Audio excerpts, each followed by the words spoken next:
സദാശിവസമാരംഭാം ശങ്കരാചാര്യമധ്യമാം അസ്മദാചാര്യപര്യന്താം വന്ദേ ഗുരുപരമ്പരാം. ശ്രീഗുരോശ്ചരണാംഭോജം യസ്യാം ദിശി വിരാജത്തെ തസ്യൈ ദിശേ നമസ്കുർമ കായേന വചസാ ധിയാ. ശ്രീമള്ളിയൂർ ഗുരുനാഥാശരണം. ചേതോമോഹനമായ മഞ്ജുമുരളീ ഖണ്ഡത്തിൽ നിന്നൂർന്ന താം നാദബ്രഹ്മമരന്തധാരയിൽ ജഗത്താകെ കുളിർപ്പിച്ചുടൻ രാധാദേവി തുടങ്ങിയോരുപനിഷത് ഗോപീകദമ്പത്തോടും കൈതപ്രത്തഴകോടമർന്നരുളുമാ ഗോപാലബാലൻ തുണ. യോന്തഃ പ്രവിശ്യ മമ വാചമിമാം പ്രസുപ്താം സഞ്ജീവയത്യഖിലശക്തിധരസ്വധാംനാ അന്യാശ്ച ഹസ്തചരണശ്രവണത്വഗാദീൻ പ്രാണാൻ നമോ ഭഗവതേ പുരുഷായ തുഭ്യം. നമോ നമഃ ശ്രീ ഗുരുപാദുകാഭ്യാം. രാമായ രാമചന്ദ്രായ രാമഭദ്രായ വേദസേ രഘുനാഥായ നാഥായ സീതായാഃ പതയേ നമഃ. ഈയൊരു പ്രതിമാസ സത്സംഗത്തിൽ എത്തിച്ചേർന്നിട്ടുള്ള എല്ലാ സുഹൃതികൾക്കും നമസ്കാരം. പല പല വിഷയങ്ങളില് പല മാസങ്ങളായിട്ട് നടന്നുവരുന്ന ഒരു സത്സംഗത്തിന്റെ ഭാഗം നമ്മുടെ സനാതന ധർമ്മത്തിന്റെ ആധാരശിലകളായിട്ടുള്ള എല്ലാം ഒന്ന് പരിചയപ്പെടുക. സനാതന ധർമ്മത്തെക്കുറിച്ച് ഒരു സമഗ്ര പരിചയം. ഇതാണ് പല പല വിഷയങ്ങളിലൂടെ നേടിക്കൊണ്ടിരിക്കുന്നത് കഴിഞ്ഞ 6 മാസങ്ങളായിട്ട്. ഇതിപ്പോ 6ാമത്തെ പ്രഭാഷണമാണ്, അല്ലെങ്കിൽ പ്രഭാഷണ പരമ്പരയാണ് എന്ന് പറയാം.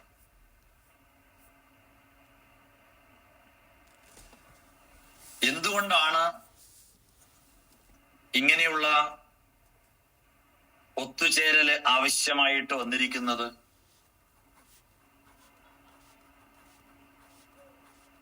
ഭക്തി ഇല്ലാത്തതുകൊണ്ടല്ല. നമുക്ക് ഭക്തിയുണ്ട്, വിശ്വാസമുണ്ട്, ക്ഷേത്രങ്ങളുണ്ട്, ക്ഷേത്ര ആരാധനയുണ്ട്, എല്ലാം ഉണ്ട്.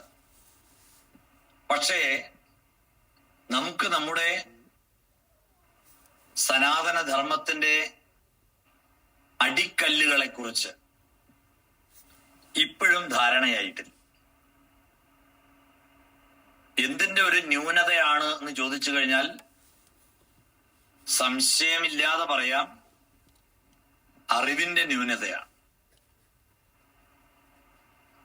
ആ അറിവ് നമുക്ക് നേടിയെടുക്കാൻ നമ്മുടെ ഈ ഹിന്ദു സമാജത്തില് അറിവുകൾ നേടിയെടുക്കുവാനുള്ള സാഹചര്യം വളരെ കുറവാണ്. കോപ്പ് കൂടുതലാണ്. അറിവ് നേടിയെടുക്കുവാനുള്ള സാമഗ്രികള് ഒരുപാടുണ്ട്. പക്ഷെ സാഹചര്യങ്ങളും അതിനുള്ള വ്യവസ്ഥകളും വളരെ കുറവാണ്. അതുകൊണ്ടാണ് ഇതുപോലെയുള്ള ഒത്തുചേരലുകള് ആവശ്യമായിട്ട് വരുന്നത്. അപ്പൊ നമുക്ക് വലിയ ആമുഖമൊന്നുമില്ലാതെ വിഷയത്തിലേക്ക് കടക്കാം. രാമോ രാജമണി സദാ വിജയത്തെ രാമം രമേശം ഭജേ രാമേണാഭിഹതാ നിശാചരചമൂ രാമായ ദത്തം മന രാമാം നാസ്തി പരായണം പരതരം രാമസ്യ ദാസോസ്മ്യഹം രാമേ ചിത്തലയ സദാ ഭവതു മേ ഹേ രാമ മാം പാലയ. രാമായണം എന്താ? രാമായണം രാമസ്യ അയനം രാമായണം. രാമന്റെ യാത്ര, രാമന്റെ ജീവിതയാത്ര. അത് സീതായനുമാണ്. കാരണം സീതയുടെ യാത്രയും തന്നെയാണ്. എന്നാലും നമ്മൾ രാമായണം എന്ന് പറയുന്നു. ഈ രാമായണം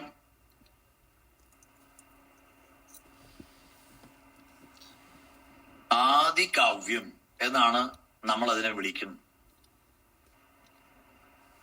കാവ്യങ്ങളിൽ വെച്ച് ആദ്യമുണ്ടായ കാവ്യമാണ് വാൽമീകി രാമായണം. ഇവിടെ നമ്മള് വാൽമീകി രാമായണത്തെയാണ് ഞാനിപ്പോ എന്റെ ഈ പ്രഭാഷണത്തില് ഞാൻ രാമായണം എന്ന് പറയുമ്പോൾ അത് വാൽമീകി രാമായണമാണ് എന്ന് മനസ്സിലാക്കിക്കൊള്ളണം. കാരണം ആദികാവ്യം അതാ. അപ്പൊ ആ ആദികാവ്യം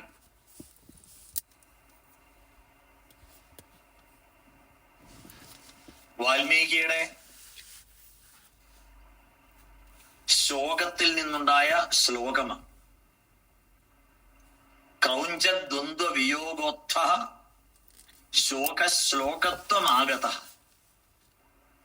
എന്ന് ആനന്ദവർദ്ധനാചാര്യൻ ധ്വന്യാലോകത്തില്. എന്താ ക്രൗഞ്ചദ്വന്ദ്വ വിയോഗോത്ഥ ശോകശ്ലോകത്വമാഗത എന്ന് പറഞ്ഞാൽ, തമസാ നദിയുടെ തീരത്ത് സന്ധ്യാവന്ദനം ചെയ്തുകൊണ്ടിരിക്കുന്ന വാൽമീകി, ആ വാൽമീകി കാണാൻ ഇടവരുന്നു ഒരു വേടൻ ഇണപ്പക്ഷികളിൽ ഒന്നിനെ അമ്പെയ്ത് വീഴ്ത്തും. പെടഞ്ഞ് ആ പക്ഷി, ഇണപ്പക്ഷികളിൽ ഒന്ന് പെടഞ്ഞ് വീണ് മരിക്കുന്നു. അത് കണ്ട് തലതല്ലിക്കരയുന്ന മറ്റേ പക്ഷി. ഈ ഒരു രംഗം കണ്ട്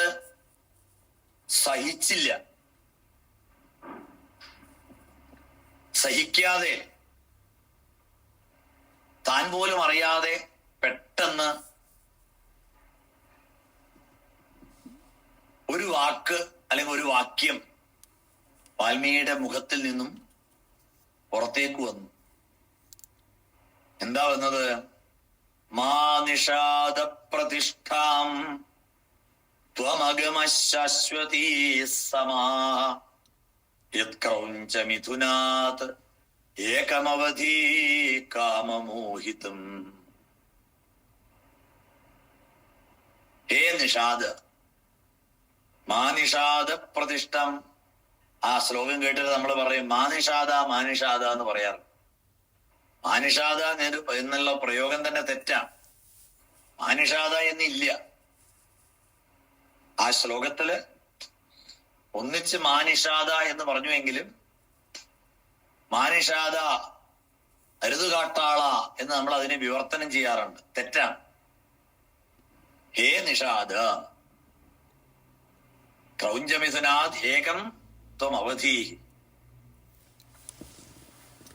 അതുകൊണ്ട് ശാശ്വതീ സമാഹ പ്രതിഷ്ഠാം ത്വം മാ അഗമഃ എന്നാണ് അതിന്റെ അന്വയവും അർത്ഥവും. ഇണപ്പക്ഷികളിൽ ഒന്നിനെ അമ്പെയ്ത് വീഴ്ത്തിയ നിനക്ക്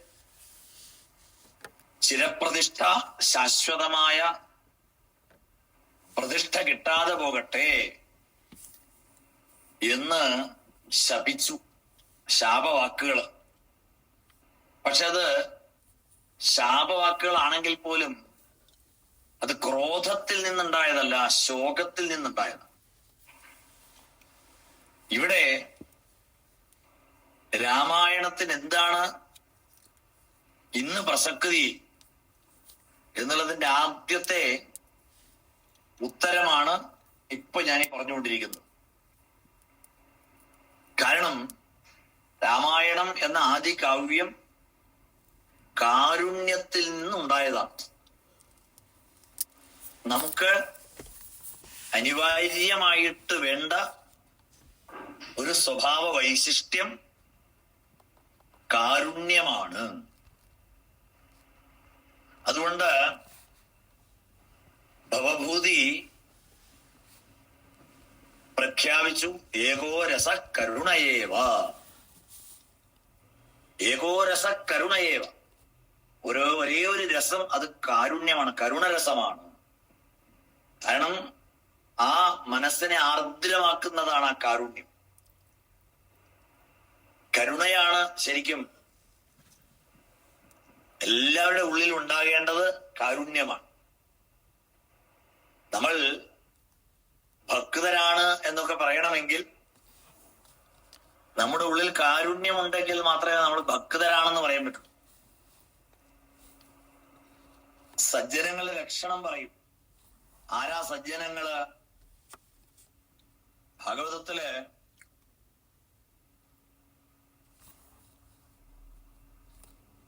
ദേവഹൂതിക്ക് കപിലവാസുദേവൻ നൽകുന്ന ഉപദേശമുണ്ട്. അതിന് കപിലോപദേശം എന്ന് പറയും ഭാഗവതത്തില്. വളരെ വിശേഷപ്പെട്ട ഒരു ഉപദേശ ഭാഗമാണ്. അവിടെ ആരാണ് സജ്ജനം എന്ന് പറയുമ്പോ പറയും, തിതിക്ഷവകാരുണികാഹ സുഹൃദസ്സർവദേഹിനാം അജാതശത്രവശാന്താഹ സാധവ സാധുഭൂഷണ. നല്ല ക്ഷമാശക്തിയുള്ളവനും സഹനശക്തിയുള്ളവനും കാരുണ്യമുള്ളവനും ആരോടും ശത്രുതയില്ലാത്തവനും എല്ലാവരെയും ഒരുപോലെ സ്നേഹിക്കുന്നവനും ആണ് സജ്ജനം. ഭക്തന്റെ നിർവചനം പറയുമ്പോഴും പറയും, ഭജ് സേവായാം. സേവാ അർത്ഥത്തിലുള്ള ഭജ് ധാതുവിൽ നിന്നാണ് ഭക്തൻ എന്ന പദം ഉണ്ടായത്. അപ്പോ സേവാ മനോഭാവവും മറ്റുള്ളവരുടെ കാരുണ്യമൊന്നും ഇല്ലാത്ത വിശ്വാസിയല്ല. ഭക്തനല്ല. നമ്മുടെ സനാതന ധർമ്മത്തിൽ നമ്മൾ വിശ്വാസി എന്ന് പറയാറില്ല, ഭക്തൻ എന്നാണ് പറയുക. മറ്റുള്ള ആൾക്കാർ സെമിറ്റിക് മതക്കാരാണ് വിശ്വാസി എന്ന് പറയുക. നമുക്ക് അങ്ങനെ ഒരു പ്രയോഗമില്ല. നമുക്ക് ഭക്തൻ എന്നുള്ള പദം മാത്രമേ ഉള്ളൂ പ്രയോഗം. വിശ്വാസി ഇല്ല. നമുക്ക് ഭക്തൻ. ഒരു ഭക്തനാകണമെങ്കിൽ കാരുണ്യം വേണം. അടുത്തു നിൽപ്പോരനുജനെ നോക്കാൻ അക്ഷികളില്ലാത്തോർക്ക് അരൂപനീശ്വരൻ അദൃശ്യനായാൽ അതിലെന്താശ്ചര്യം. കവി പാടിയതാ. അടുത്തു നിൽപ്പോരനുജനെ നോക്കാൻ അക്ഷികളില്ലാത്തോർക്ക്, തൊട്ടടുത്ത് നിൽക്കുന്ന കാരുണ്യം അർഹിക്കുന്ന സ്വന്തം സഹോദരനെ കാണാൻ നിനക്ക് കണ്ണില്ലെങ്കിൽ പിന്നെ നിനക്ക് അദൃശ്യനായ കണ്ണനെ, ഈശ്വരനെ എങ്ങനെ കാണാൻ പറ്റും? ഈ കാരുണ്യമാണ് രാമായണത്തിന്റെ ആദ്യ പാഠം. കാരുണ്യത്തിന്റെ ഉറവ വറ്റിക്കൊണ്ടിരിക്കുന്ന കാലം. സ്വാർത്ഥത മാത്രം കൈമുതലാക്കിയിട്ട് സ്വന്തം കാര്യം സിന്ദാബാദ് എന്ന് മുദ്രാവാക്യം ജീവിതത്തിൽ അനുവർത്തിക്കുന്നവരുടെ എണ്ണം കൂടിക്കൂടി വരുന്ന ഈ കാലത്ത് എന്തെങ്കിലും മറ്റുള്ളവർക്ക് സഹായം ചെയ്യണമെങ്കിൽ അത് നാലാൾ അറിയണം, കൊട്ടി ഘോഷിക്കണം, പരസ്യം വരണം, പേര് വെണ്ടയ്ക്ക അക്ഷരത്തിൽ അച്ചടിക്കണം, എന്നാൽ മാത്രമേ മറ്റുള്ളവരെ സഹായിക്കൂ എന്നുള്ള ചിന്താഗതിയോട് കൂടിയിട്ട് ജീവിക്കുന്ന നമ്മുടെ ഇടയില് കാരുണ്യത്തിന്റെ ബാലപാഠം, ആദ്യ പാഠമാണ് രാമായണം നൽകുന്നത്. അവിടെ നിന്നാണ് രാമായണത്തിന്റെ പ്രസക്തി നമ്മൾ മനസ്സിലാക്കേണ്ടത്. ആ കാരുണ്യം വറ്റാതെ ഒരു തെളിനീരുറവയായിട്ട് നമ്മുടെ ഉള്ളിൽ നിന്നിങ്ങനെ ഉറപൊട്ടി അതൊരു നിർജ്ജരിയായിട്ട് ഇങ്ങനെ ഒഴുകണം. അത് പലർക്കും ദാഹജലമാകണം. അതിലൂടെ പലതും തഴച്ചു വളരണം. ആ കാരുണ്യത്തിന്റെ ഉറവയിൽ നിന്നും പൊട്ടിമുളച്ച് അതൊരു വടവൃക്ഷമായിട്ട് പലർക്കും തണലേകണം. അപ്പോഴാണ് രാമായണ പാഠം, രാമായണ പഠനം സാർത്ഥകമാകുന്നത്. ഇനി രാമായണത്തെ കുറിച്ച് പറയുമ്പോൾ ഭാഗവതത്തിൽ പറയും, മർത്യാവതാരസ്ത്വിഹ മർത്യശിക്ഷണം രക്ഷോവധായൈവ ന കേവലം വിഭോ കുതോന്യഥാസ്യാദ് രമതസ്വ ആത്മന സീതാകൃതാനി വ്യസനാനി ഈശ്വരസ്യ. മർത്യാവതാരം. രാമൻ ആരായിട്ടാ വന്നത്? ഒരു മർത്യനായിട്ടാണ് അവതരിച്ചത്. കാരണം ഒരു മർത്യന് മാത്രമേ, ഒരു മനുഷ്യന് മാത്രമേ രാവണനെയൊക്കെ നിഗ്രഹിക്കാൻ പറ്റുള്ളൂ എന്നുള്ളത് കൊണ്ട് ദേവന്മാരുടെ പ്രാർത്ഥന പ്രകാരം മർത്യനായിട്ട് വന്നു എന്ന് പറഞ്ഞു. മർത്യൻ എന്ന് പറഞ്ഞാൽ എന്താ അർത്ഥം? മനുഷ്യൻ എന്ന് പറയും നമ്മള്, അല്ലേ? അല്ല, അവന്റെ മനുഷ്യൻ എന്ന് പറഞ്ഞാൽ പോരെ. മർത്യൻ എന്ന് പറഞ്ഞാൽ മ്രിയതേ ഇതി മർത്യ, മരിക്കുന്നവൻ മർത്യൻ. മരണശീലൻ എന്നാണ് മർത്യൻ എന്നുള്ള പദത്തിന്റെ അർത്ഥം. എന്തിനാണ് അങ്ങനെ പറഞ്ഞത്? നമ്മുടെ അഹങ്കാരം കുറയ്ക്കാൻ വേണ്ടിയിട്ടാ. നമ്മളൊക്കെ അഹങ്കാരികളാണ്. അപ്പൊ നമ്മളെ ബോധ്യപ്പെടുത്താൻ, ഓർമ്മപ്പെടുത്താൻ വേണ്ടിയിട്ടാണ് മർത്യൻ എന്ന് പറഞ്ഞത്. മർത്യൻ എന്ന് പറഞ്ഞാൽ എന്താ അർത്ഥം? നീ മരിച്ചുകൊണ്ടിരിക്കുകയാണ്. Each and every step to the graveyard. ഓരോ നിമിഷവും നമ്മള് മരണത്തിലേക്ക് അടുത്തുകൊണ്ടിരിക്കുകയാണ്. ഞാൻ ഒരു വാക്യം നിങ്ങളോട് പറഞ്ഞു കഴിയുമ്പോഴേക്കും എന്റെ ശരീരത്തിലെ ആയിരക്കണക്കിന് പതിനായിരക്കണക്കിന് ജീവകോശങ്ങൾ മരിച്ചു. നിങ്ങൾ ഒരു വാക്ക് എന്നിൽ നിന്നും ശ്രവിക്കുമ്പോ നിങ്ങളുടെ ശരീരത്തിൽ എത്രയോ ജീവകോശങ്ങൾ മരിച്ചു. അപ്പൊ മരണമാണ് യഥാർത്ഥത്തിൽ നമ്മുടെ സ്വഭാവം. മരണം പ്രകൃതി ശരീരിണാം വികൃതിർജീവനമുച്യത്തെ ബുധൈഹി. നമ്മുടെ സ്വഭാവം മരണമാണ്. നീ മരിച്ചുകൊണ്ടിരിക്കുകയാണ്. അതുകൊണ്ട് നീ ഒരു കാരണവശാലും അഹങ്കരിക്കരുത്. ഏത് നിമിഷം വേണമെങ്കിലും അത് പൂർണ്ണമാകാം. അദ്യൈവവാ മരണമസ്തു യുഗാന്തരേവ. ചിലപ്പോ ഇപ്പോഴാവാം, ചിലപ്പോ ഒരു 100 വർഷം കഴിഞ്ഞിട്ടാവാം. പക്ഷെ നമ്മൾ ജനിക്കുമ്പോ നമ്മുടെ കൂടെ ജനിക്കുന്ന ആളാണ് ആര്? മരണം. എന്നും നമ്മൾ മരണത്തെ എപ്പോഴും തിരിച്ചറിയണം. മൃത്യുർ ജന്മവതാം വീര ദേഹേന സഹജായതേ അദ്യവാ അബ്ദശതാം തേവാ മൃത്യുർവൈ പ്രാണിനാം ധ്രുവ എന്ന് വസുദേവര് കംസനോട് പറയണ്ട്. ജനിക്കുമ്പോ നമ്മൾ കൂടെ ജനിക്കുന്ന ആളാണ് മരണം. പിന്നെന്തിനാണ് മരണം എന്ന് കേട്ടിട്ട് പരിഭ്രമിക്കുന്നത് എന്ന് കംസനോട് ചോദിക്കണം. നമ്മളെ കുറിച്ച് മനസ്സിലാക്കാൻ വേണ്ടിയിട്ടാണ് മർത്യൻ എന്ന് പറഞ്ഞത്. മർത്യാവതാരസ്ത്വിഹ മർത്യശിക്ഷണം. എന്തിനാണ് മർത്യനായിട്ട് അവതരിച്ചത്? മർത്യശിക്ഷണം. രാമായണം എന്തിന് എന്നുള്ളതിന്റെ ഉത്തരമാണിത്. രാമായണം എന്തിനാണ്? മർത്യശിക്ഷണം. ശിക്ഷണം എന്ന് പറഞ്ഞാൽ സംസ്കൃതത്തിൽ എന്താണ്? ടു എഡ്യൂക്കേറ്റ്, പഠിപ്പിക്കാൻ. അപ്പൊ രാമായണം കർക്കിടക മാസത്തിൽ 1-ാം ദിവസം മുതൽ 30-ാം ദിവസം വരെ, 31-ാം ദിവസം വരെ, ചില വർഷത്തിൽ 32-ാം ദിവസം വരെ ഇങ്ങനെ ശ്വാസം മുട്ടി പാടി തീർക്കാനുള്ളതല്ല. അതൊരു തെറ്റിദ്ധാരണയാണ്. രാമായണം കർക്കിടകത്തിൽ മാത്രം തുടർന്ന സാധനമാണെന്നാണ് ഇപ്പൊ എല്ലാവരും ധരിച്ചു വെച്ചിരിക്കുന്നത്. തട്ടും പുറത്ത് നിന്ന് പൊടി തട്ടി എടുക്കും. എപ്പോഴ്? കർക്കിടകം 1-ാം തീയതി.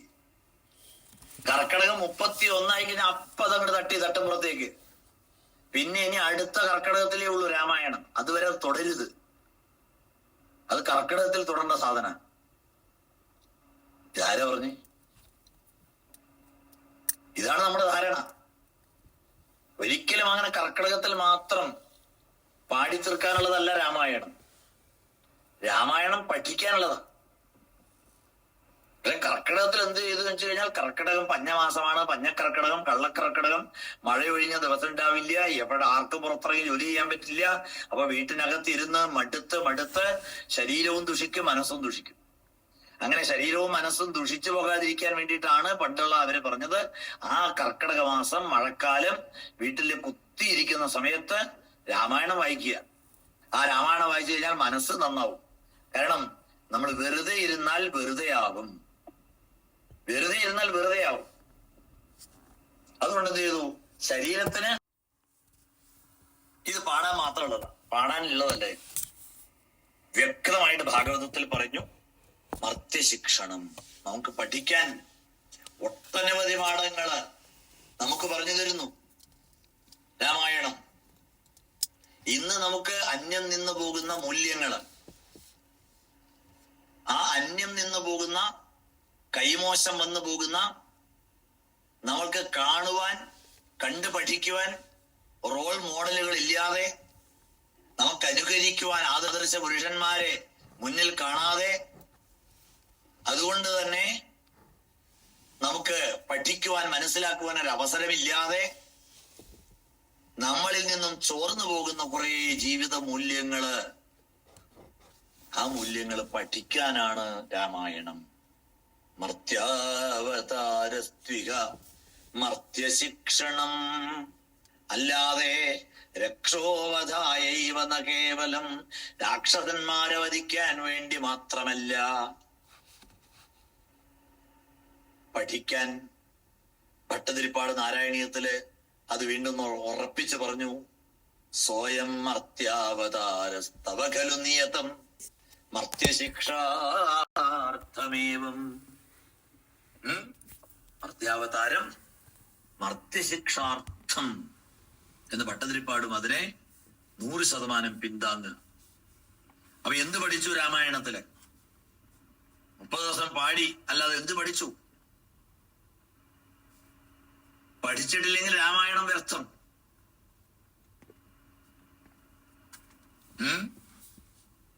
ആദൂരാമ തപോവനാധിഗമനം. രാമായണം മുഴുവൻ ഞാൻ ഒരു ശ്ലോകത്തിൽ ചൊല്ലിത്തരാം. അല്ലാതെ രാമായണം മുഴുവൻ പറയാൻ ഈ ഒരു 45 മിനിറ്റ് പോരാ. ഒരു ശ്ലോകം. ആദൂരാമ തപോവനാധിഗമനം ഹത്വാ മൃഗം കാഞ്ചനം വൈദേഹീകരണം ജടായുമരണം സുഗ്രീവ സംഭാഷണം ബാലീ നിഗ്രഹണം സമുദ്രതരണം ലങ്കാപുരീദാഹനം പശ്ചാത് രാവണ കുംഭകർണ ഹനനം ഏതദ്ധി രാമായണം. രാമായണം മുഴുവനായി. ആദോ രാമ തപോവനാധിഗമനം. പുത്രകാമേഷ്ടി യാഗവും പുത്ര സന്താനം ഉണ്ടാകുന്നതും രാമലക്ഷ്മണ ഭരത ശത്രുഘ്നന്മാരായിട്ട് അവതരിക്കുന്നതും പിന്നീട് അവര് ആ രാമലക്ഷ്മണന്മാരെ യാഗരക്ഷയ്ക്കായിട്ട് കൊണ്ടുപോകുന്നതും അവിടെ യാഗരക്ഷ നടത്തുന്നതും താടകയെ നിഗ്രഹിക്കുന്നതും അഹല്യക്ക് മോക്ഷം നൽകുന്നതും തിരിച്ച് ജനക രാജധാനിയിലെത്തിയിട്ട് ആ ചാപഭഗ്നം ചെയ്ത് സീതയെ സ്വന്തമാക്കുന്നതും തിരിച്ച് പരീക്ഷിക്കാനായിട്ട് വന്ന പരശുരാമനെ തന്റെ സൗമ്യത കൊണ്ട് ജയിച്ച് പരശുരാമനിൽ നിന്ന് സകല വിദ്യകളും നേടിയെടുത്ത് അങ്ങനെ സീതാസമേതനായിട്ട് തിരിച്ച് അയോധ്യയിലെത്തിയ ആ ഒരു നീണ്ട പ്രകരണം ഈ ശ്ലോകത്തിലില്ല. അത് കഴിഞ്ഞ്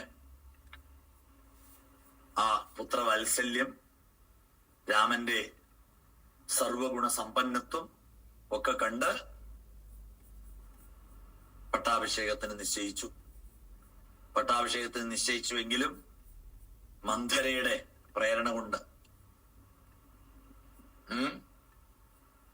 ആ 2 വരങ്ങൾ ചോദിക്കുന്നതും അപ്പോൾ തന്നെ അച്ഛന്റെ വാക്ക് പാലിക്കാൻ വേണ്ടിയിട്ട് വനവാസം. ഇവിടെ നമ്മൾ മനസ്സിലാക്കേണ്ട ഒരു പാഠമുണ്ട്. എന്താണത്? മക്കള് 4 വിധത്തിലാണ്. പുത്രന്മാര് 4 വിധം. ഉത്തമ ചിന്തിതം കുര്യാത് പ്രോക്തകാരീതു മധ്യമ അധമോ അശ്രദ്ധയാ കുര്യാത് അകർത്തോച്ചരിതം പിതു എന്ന് ഭാഗവതത്തിലെ നവമസ്കന്ധത്തിൽ യയാതിയുടെ കഥയിൽ കാണാം.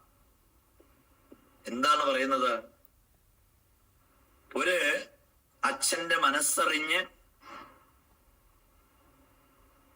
പ്രവർത്തിക്കുന്നവനാണ് ഉത്തമനായ പുത്രൻ. അച്ഛൻ പറഞ്ഞാൽ അനുസരിക്കുകയല്ല, അച്ഛൻ പറയാതെ അച്ഛന്റെ മനസ്സറിഞ്ഞ് മകൻ പ്രവർത്തിക്കണം.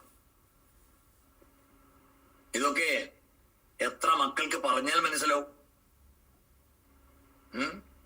മനസ്സറിഞ്ഞ് പ്രവർത്തിക്കുന്നവൻ ഉത്തമനായ പുത്രൻ, പറഞ്ഞാൽ അനുസരിക്കുന്നവൻ മധ്യമനായ പുത്രൻ, പറഞ്ഞാലും മനസ്സില്ലാതെ പ്രവർത്തിക്കുന്നവൻ അധമനായ പുത്രൻ, അച്ഛനെ അനുസരിക്കാത്തവൻ പുത്രനല്ല വിസർജ്യം. അകർത്തോച്ചരിതം പിതുഹു, മകനായിട്ട് കൂടില്ല, മലം. ഇതാണ് 4 തരത്തിലുള്ള പുത്രന്മാർ. ഇതിൽ നമുക്ക് ഉത്തമനായ പുത്രനെ കാണിച്ചു തരുന്നു രാമൻ. പുത്രധർമ്മം, ധർമ്മമാണല്ലോ വിഷയം. രാമായണത്തിന്റെ മുഴുവൻ വിഷയം എന്താ? രാമായണത്തിന്റെ മുഴുവൻ വിഷയം എന്ന് പറഞ്ഞാൽ ധർമ്മമാണ്. ധർമ്മം ഒരു ഉടലെടുത്ത് വന്നു, അതാണ് രാമൻ, അല്ലെ? ധർമ്മം ഒരു ശരീരം സ്വീകരിച്ച് വന്നാൽ എന്താ പേര്? രാമൻ എന്ന പേര്. അതുകൊണ്ടാണ് രാമായണത്തിൽ പറയുന്നത് രാമോ വിഗ്രഹവാൻ ധർമ്മ. രാമോ വിഗ്രഹവാൻ ധർമ്മ എന്ന് രാമായണത്തിലെ വാൽമീകി രാമായണത്തിൽ 2-3 സ്ഥലത്തുണ്ട്. എന്താ അതിന്റെ അർത്ഥം?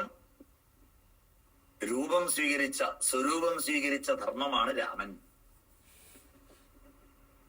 ഇതാരാ പറയണത്? മാരീചനാണ് പറയുന്നത്. രാമനെ കുറിച്ച് ഇത്രയും ഒരു ലോകപ്രസിദ്ധമായിട്ടുള്ള സർട്ടിഫിക്കറ്റ് കൊടുത്തത് ആരാണ്? ദശരഥനാണോ? വിശ്വാമിത്രനാണോ? ആരുമല്ല. പ്രതിപക്ഷത്തിന്റെ സർട്ടിഫിക്കറ്റാണ്. മാരീചനാണ് രാമനെ കുറിച്ച് പറയണത്. രാമോ വിഗ്രഹവാൻ ധർമ്മ. അതിന് 10 ഇരട്ടി പ്രാധാന്യം വരും ആ സർട്ടിഫിക്കറ്റിന്.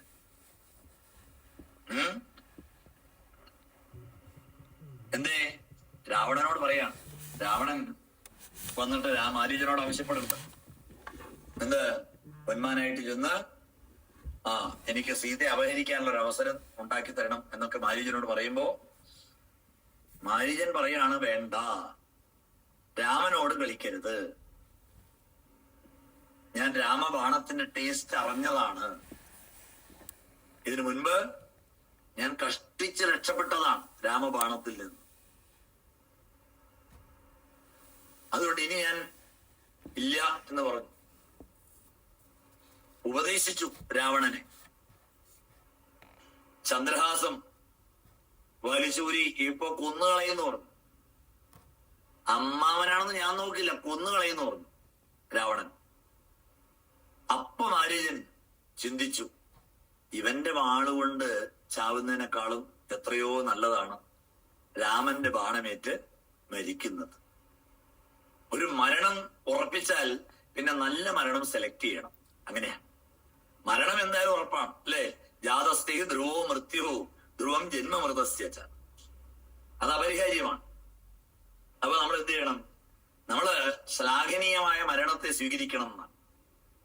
അതുകൊണ്ട് നിന്റെ വാളുകൊണ്ട് വേണ്ട, രാമബാണം കൊണ്ട് മതി എന്ന് മാരീചൻ സ്വയം സ്വീകരിച്ച ഒരു മാർഗം.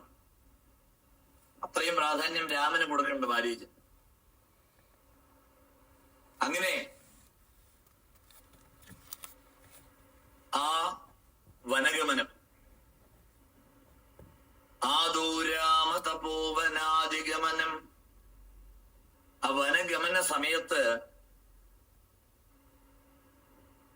ഉത്തമനായ പുത്രൻ ആര് എന്ന് കാണിച്ചു തന്നു രാമൻ. അത് കഴിഞ്ഞിട്ട് സീത ഷാഠ്യം പിടിച്ചു, സീതയെ കൊണ്ടുപോകാൻ തീരുമാനിച്ചു. പക്ഷെ ലക്ഷ്മണൻ എന്തിനാ പുറപ്പെട്ടെ? സ്വന്തം സഹോദരനെ പരിചരിക്കാൻ. തന്റെ ഇപ്പൊ കല്യാണം കഴിഞ്ഞതേ ഉള്ളൂ, നവവധു ഉണ്ട്. ആ നവവധുവിനെയും വേണ്ടെന്ന് വെച്ച് ലക്ഷ്മണൻ രാമന്റെ കൂടെ പോവുക. അമ്മയെ നമസ്കരിച്ചു, സുമിത്രയെ നമസ്കരിച്ചു. സുമിത്ര, നിന്നോടാരാ കാട്ടു പോവാൻ പറഞ്ഞേ? അടങ്ങി അവിടെ ഇരിക്കേ, രാമനും സീതയും പോയിട്ട് വന്നോട്ടെ എന്നാണ് നമ്മൾ പറയുക. എന്തായാലേ ആ ലക്ഷ്മണന്റെ അമ്മ നമ്മളാണെങ്കില് ഒരു കാരണവശാലും കാട്ടിൽ പോകാൻ സമ്മതിക്കില്ല. പക്ഷെ സുമിത്ര എന്താ ചെയ്തേ? സുമിത്ര വളരെ വളരെ സന്തോഷത്തോടു കൂടിയിട്ട് ലക്ഷ്മണനെ അനുഗ്രഹിക്കുകയാണ്. അതാണ് രാമായണത്തിലെ ഏറ്റവും നല്ല ശ്ലോകം എന്ന് പറയും. എന്താ ഉപദേശിച്ചത് സുമിത്ര? രാമം ദശരഥം വിദ്ധി മാം വിദ്ധി ജനകാത്മജാം അയോധ്യാം അടവീം വിദ്ധി ഗച്ഛതാത് യഥാ സുഖം. എന്താ മനസ്സിലായേ? രാമം ദശരഥം വിദ്ധി. ലക്ഷ്മണ, നീ കാട്ടിലേക്ക് പോകുമ്പോ രാമനെ അച്ഛൻ ദശരഥനായിട്ട് കണക്കാക്കണം. അപ്പൊ സ്വന്തം അച്ഛനെ എത്ര ആദരവോടെ ബഹുമാനത്തോടു കൂടിയിട്ട് പരിപാലിക്കും, അതേ ഭാവത്തിൽ വേണം രാമനെ പരിചരിക്കാൻ. ജനകാത്മജ, ജാനകി, സീത, നിന്റെ ഏടത്തിയമ്മ. ഏടത്തിയമ്മയുണ്ട്, ഏടത്തി അമ്മയല്ല കേട്ടോ, പിന്നെ ആരാ? അത് ഞാൻ തന്നെയാ. നിന്റെ അമ്മയാണ്. മാം വിദ്ധി ജനകാത്മജാം. അതുകൊണ്ട് സീതയെ നീ നിന്റെ അമ്മയായിട്ട്, ഞാനായിട്ട്, സുമിത്രയായിട്ട് നീ പരിചരിക്കണം. പോകുമ്പോ കാടും മുള്ളും ഒക്കെ ഉണ്ടാവും, കാട്ടുമൃഗങ്ങളുണ്ടാവും. പക്ഷേ കാട് എന്നല്ല നീ കണക്കാക്കേണ്ടത്. അയോധ്യാം അടവീം വിദ്ധി. കാട് നിന്റെ ഈ അയോധ്യയാണ് എന്ന് നീ അങ്ങോട്ട് മനസ്സിലാക്കണം. അങ്ങനെ ചിന്തിച്ചാലോ? അങ്ങനെ ചിന്തിച്ചു കഴിഞ്ഞാൽ പിന്നെ ദുഃഖമുണ്ടോ? ഇല്ല. ഗച്ഛതാത യഥാ സുഖം. സുഖമായിട്ട് പോയിട്ട് വരുമെന്ന് അമ്മ പറയണേ. എവിടേക്കാ പോവാൻ പറയണേ? കാട്ടിലേക്ക്. 14 വർഷം വനവാസത്തിന് പോകുമ്പോ പറയാണത് സുഖമായിട്ട് പോയിട്ട് വരൂ.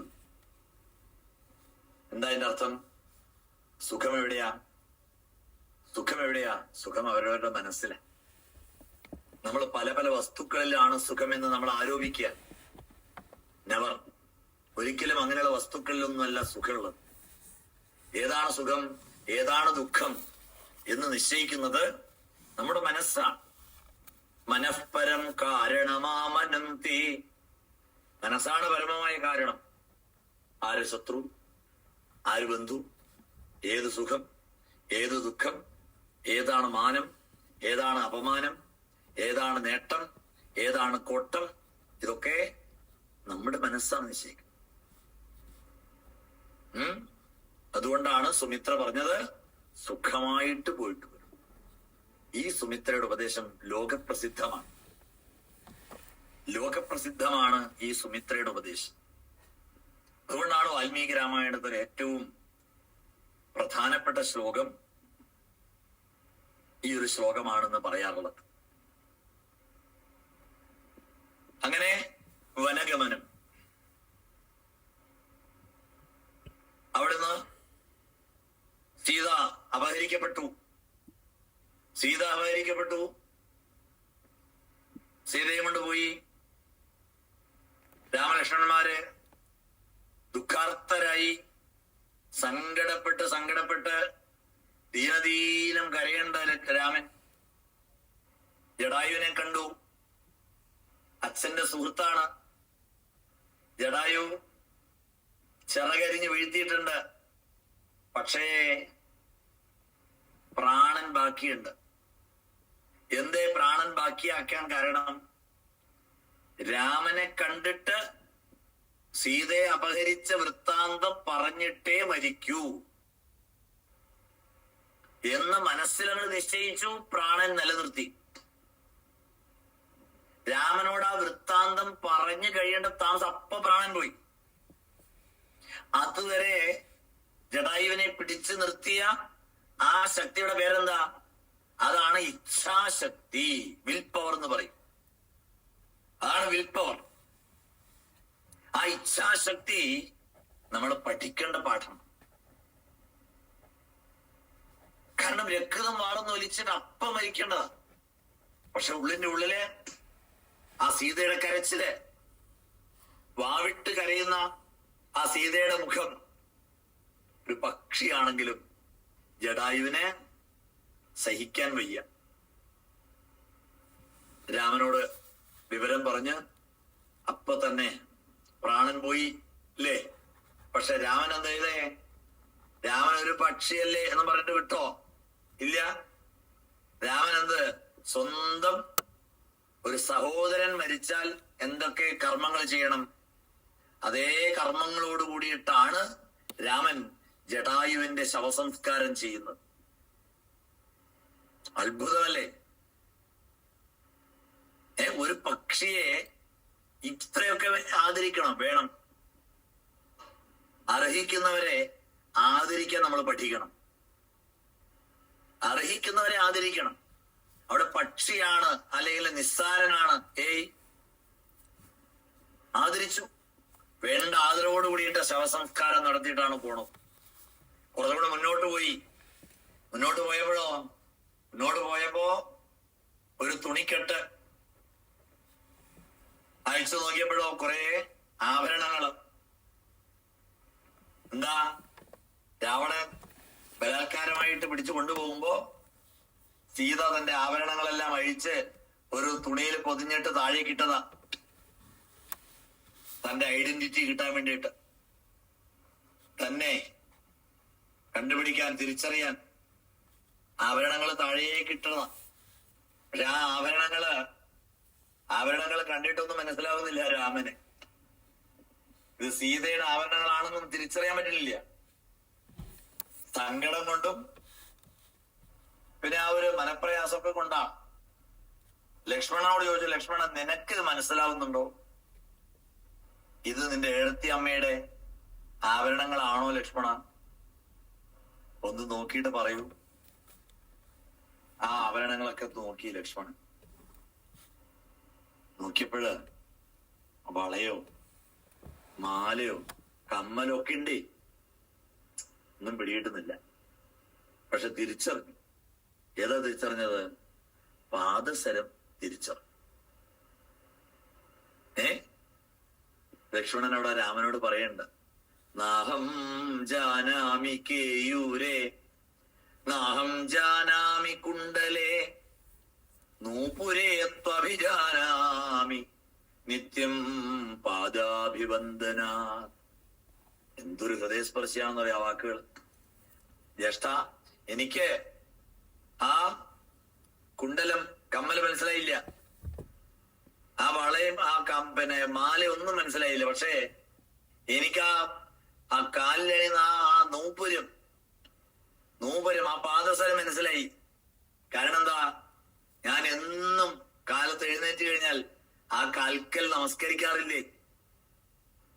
ആ എടത്തിയമ്മയുടെ കാൽക്കൽ ഞാൻ നമസ്കരിക്കുമ്പോ എന്നും ഞാൻ ആ പാദസരം കണ്ടിട്ടുണ്ട്. ഇതാണ് സനാതന ധർമ്മത്തില് മറ്റുള്ള സ്ത്രീകളോടുള്ള നമ്മുടെ പെരുമാറ്റം. മറ്റുള്ള സ്ത്രീകള് പരഭാര്യമാര് മാതൃസ്ഥാനത്താണ്. ഇത് രാമായണം നമുക്ക് പറഞ്ഞു തരാം. ഇന്ന് ആധുനിക കാലത്ത് നമ്മൾ ഇതിനെ കൂടുതൽ ഗൗരവത്തോടെ മനസ്സിലാക്കണം. കാരണം പാശ്ചാത്യ സംസ്കൃതിയില്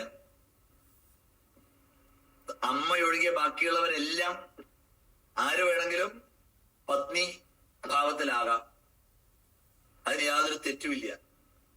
പക്ഷെ സനാതന ധർമ്മത്തില് ഭാര്യ ഒഴികെയുള്ളവരെല്ലാം അമ്മമാരാണ്. മാതൃവത് പരദാരേഷു, ഇതാണ് നമ്മുടെ പ്രമാണം. മാതൃവത് പരദാരേഷു പരദ്രവ്യേഷു ലോഷ്ടവത് ആത്മവത് സർവഭൂതേഷു യഃ പശ്യതി സ പണ്ഡിതഃ. മറ്റുള്ള ഭാര്യമാരെ അമ്മമാരായിട്ടാണ് കണക്കാക്കുക. ലക്ഷ്മണൻ അമ്മയായിട്ടാണ് എന്നും സീതാദേവിയുടെ കാൽക്കൽ നമസ്കരിച്ചിരുന്നത്. അതുകൊണ്ട് ആ പാദസരം തിരിച്ചറിഞ്ഞു. പിന്നീട് അവിടെ നിന്ന് അങ്ങോട്ട് പോകുന്നതും, പിന്നെ ശൂർപ്പണഖയുടെ വരവ്, ശൂർപ്പണയെ അവമാനിച്ചു വിടുന്നത്, അത് കഴിഞ്ഞ് പിന്നെ സീതാന്വേഷണം, അതിനിടയിൽ സുഗ്രീവ സംഭാഷണം, സുഗ്രീവ സംഭാഷണത്തിൽ ബാലി നിഗ്രഹണം. അവിടെ ആ സുഗ്രീവ സംഭാഷണത്തിന് മുൻപ് കണ്ടുമുട്ടുന്ന ആരെയാ? ആഞ്ജനേയനെ കണ്ടുമുട്ടുന്നു. ആഞ്ജനേയനെ കണ്ടുമുട്ടിയിട്ട് ആഞ്ജനേയനുമായിട്ട് സംസാരിച്ചപ്പോ ലക്ഷ്മണൻ പറയുന്നത്, ഈ കുരങ്ങനെ എങ്ങനെ വിശ്വസിക്കും രാമേട്ട? അപ്പൊ രാമൻ പറയണ്ട്, 100% വിശ്വസിക്കാം. കാരണം ആ ഹനുമാന്റെ വർത്തമാനം, ആ വാക്കുകൾ കേട്ടാൽ മതി അദ്ദേഹം നല്ല ആളാണെന്ന് മനസ്സിലാവും. ബഹുവ്യാഹരതാനേന നകിഞ്ചിത് അപഭാഷിതം. ഇതൊരു പാഠമാണ്. എന്താ? നമ്മളുടെ വർത്തമാനം നമ്മുടെ വ്യക്തിത്വത്തെ കാണിക്കും. ആഞ്ജനേയന് യാതൊരു പരിചയമില്ല, പക്ഷെ ആഞ്ജനേയനെ വിശ്വസിക്കാം എന്ന് രാമൻ പറഞ്ഞത് ആഞ്ജനേയന്റെ വർത്തമാനം കേട്ടിട്ടാണ്. അപ്പൊ നമ്മള് മറ്റുള്ളവരോടുള്ള നമ്മുടെ പെരുമാറ്റം, ആ വർത്തമാനം, അത് നമ്മുടെ പേഴ്സണാലിറ്റി, നമ്മുടെ വ്യക്തിത്വത്തിന്റെ അടയാളമാണ്. അതുകൊണ്ടാണ് എപ്പോഴും നല്ല രീതിയിൽ പറയണം, പ്രിയവാക്യ പ്രധാനേന സർവേ തുഷ്യന്തി ജന്തവ. അതുകൊണ്ടാണ് പ്രിയമായിട്ട് പറയണം. എല്ലാവർക്കും അതാണ് ഇഷ്ടാവുക. അതിനെന്താ ഒരു ചെലവില്ലല്ലോ. പ്രിയമായിട്ട് വർത്തമാനം പറയാൻ വല്ല ചെലവുണ്ടോ? ഇല്ലല്ലോ. അങ്ങനെ ആഞ്ജനേയനെ പരിചയപ്പെടുന്നു. ആഞ്ജനേയന്റെ ആ വ്യക്തിത്വം, ആഞ്ജനേയൻ ഹനുമാൻ എന്ന് പറയുന്നത് നല്ലൊരു വൈയാകരണനാണ്. നല്ല വൈയാകരണനാണ് ആഞ്ജനേയൻ. പിന്നെ അങ്ങനെ പോകുന്നതും സീതാന്വേഷണവും. ആ സീതാന്വേഷണത്തിലൂടെ ഹനുമാൻ സമുദ്രം കടന്ന് ലങ്കയിലേക്ക് എത്തുന്നതും, അതിഘോരമായിട്ടുള്ള ആ യുദ്ധത്തിലൂടെ രാവണാദികളെല്ലാം നിഗ്രഹിച്ച രാമൻ സീതയെയും കൊണ്ട് തിരിച്ചു വരുന്നതും. പക്ഷെ അതിനിടയില് ചില 1-2 രംഗങ്ങൾ, മറന്നുകൂടാത്ത രംഗങ്ങൾ. അതാണ് രാമൻ കാട്ടിൽ പോയി എന്ന് അറിയുന്നത് ഭരതൻ അച്ഛൻ മരിച്ച സന്ദർഭത്തില് വരേണ്ടി വന്നപ്പോഴാണ് പറഞ്ഞത്, ഇങ്ങനെ നിന്നെ രാജാവാക്കാൻ വേണ്ടിയിട്ട് അമ്മ ചെയ്ത ഒരു പണിയാണിത്.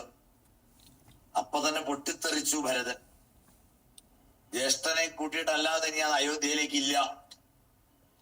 നേരെ ചെല്ലുകയാണ്. നേരെ ചെന്ന് ആ രാമലക്ഷ്മണന്മാരെ, സീതാരാമലക്ഷ്മണന്മാരുടെ അടുത്ത് ചെന്ന് ഭരതൻ പറയാണ്, തിരിച്ചു വരണം, അല്ലെങ്കിൽ ഞാൻ പ്രായോപവേശം ചെയ്യും. എന്താ പ്രായോപവേശം എന്ന് പറഞ്ഞാല്? ജലപാനം പോലും ഇല്ലാതെ പട്ടിണി മരണം. പട്ടിണി മരണം എന്നുള്ള സമരം ഭരതനാണ് ആദ്യം പ്രഖ്യാപിച്ചത്. അങ്ങനെ പട്ടിണി സമരം നടത്തുന്നു. എന്നിട്ട് അച്ഛന്റെ വാക്ക് പാലിക്കേണ്ടത് എന്റെ ധർമ്മം മാത്രമല്ല, നിന്റെ ധർമ്മം കൂടിയാണ് എന്ന് രാമൻ ഭരതനെ ബോധ്യപ്പെടുത്തിയപ്പോ മനസ്സിലായി. പക്ഷെ പറഞ്ഞു, അങ്ങനെയാണെങ്കിൽ ആ പാതുകം തരണം.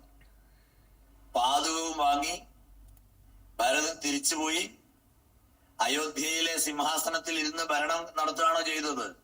ആണോ? അല്ല.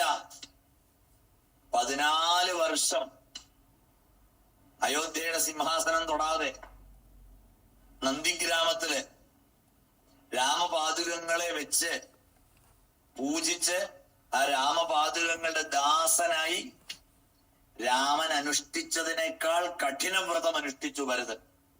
ഭരതനെ പൂജിക്കണ്ടേ? ഭരതൻ നൽകുന്ന ഒരു പാഠമത. രാമനേക്കാളും ലക്ഷ്മണനേക്കാളും വ്രതം അനുഷ്ഠിച്ചത് ഭരതനാണ്. നന്ദിഗ്രാമത്തില് ഭക്ഷണമില്ല. യവം എന്ന ധാന്യം അത് ഗോമൂത്രത്തിലിട്ടിട്ട്, യവം എന്ന ധാന്യം ഗോമൂത്രത്തിലിട്ടിട്ട് അതാണ് കഴിച്ചുകൊണ്ടിരുന്നത് 14 വർഷം.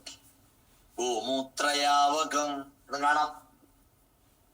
അങ്ങനെ ഒരു കഠിന തപസ് ചെയ്തിട്ട് 14 വർഷം ഭരിച്ചോ? ഭരിച്ചത് മാത്രമല്ല, എല്ലാം ഇരട്ടിയായി. ഖജനാവ് ഇരട്ടിയായി, സമ്പത്ത് ഇരട്ടി, സൈന്യം ഇരട്ടി.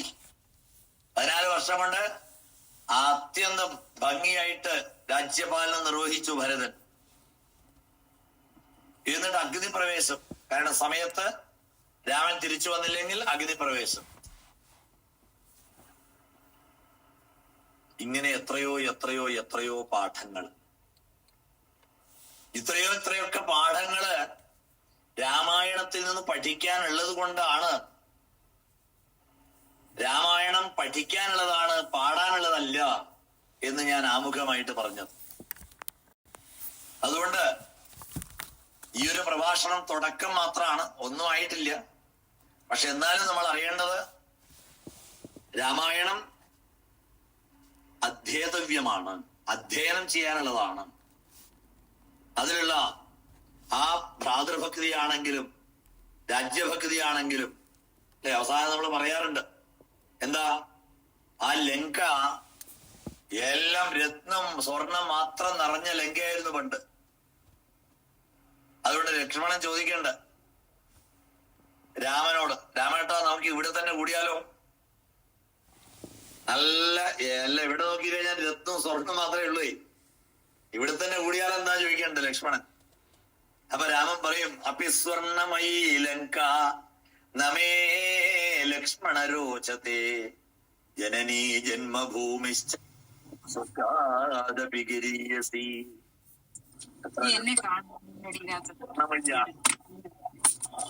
സ്വർണമയും രത്നമയുമാണെങ്കിലും നമേ രോചത്തെ വേണ്ട, പെറ്റമ്മയും പിറന്ന നാടും സ്വർഗത്തെക്കാൾ ശ്രേഷ്ഠമാണ് എന്ന് പഠിപ്പിച്ച രാമായണം.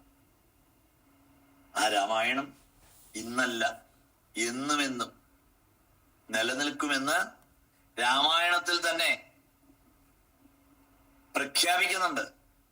ഒരു ഗ്രന്ഥത്തെ കുറിച്ച് ഇത്രയും ആധികാരികമായിട്ട് അഭിമാനത്തോടു കൂടിയിട്ട് പ്രഖ്യാപിക്കുന്ന നമുക്ക് വേറെ ലോകത്ത് എവിടെയും കാണാൻ പറ്റില്ല. പക്ഷെ രാമായണത്തിൽ തന്നെയുണ്ട്. യാവസ്താസ്യന്തി ഗിരയഃ സരിതശ്ച മഹീതലേ താവത് രാമായണ കഥ ലോകേഷു പ്രചരിഷ്യതി. ഈ ലോകത്ത് പർവ്വതങ്ങളും നദികളും എത്ര കാലം ഉണ്ടാവും? പർവ്വതങ്ങളും നദികളും എല്ലാം നിലനിൽക്കുന്നിടത്തോളം കാലം രാമായണവും നിലനിൽക്കും. എന്ന് രാമായണത്തിൽ തന്നെ പ്രഖ്യാപിച്ചു.